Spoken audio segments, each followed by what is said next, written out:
Jesus Christ, bumaba mula sa langit to seek all the sinners. Yung mga sinners ang kanyang target, ang kanyang mission, to seek all the sinners. Ang isang sinner na talagang kinamumuhian doon sa panahon na yun ni si Kristo ay kay Zacchaeus, ng mga makasalanan na lahat ng tax collector. Siguro napaksakan nila, madaya sila talagang mga corrupt.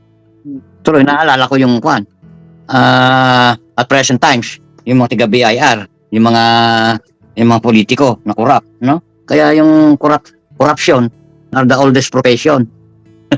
Hindi hanggang ngayon sa gobyerno, lalo sa BIR. Sa BIR nga, naniniwala ako na corrupt ang mga BIR official dahil ang lalaki ng mga bahay sa Pilipinas eh. Gusto malaki ang bahay, tanong mo kung kanino.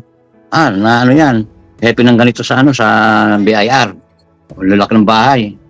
Ang corruption talaga, noong panahon ni Kristo.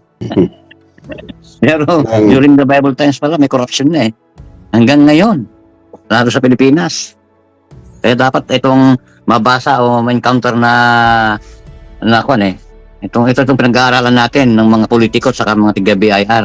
Lahat ng mga corrupt na government official, itong dapat nilang ma-encounter kung pinag-aaralan natin. Itong dapat nilang itong bumago sa kanila.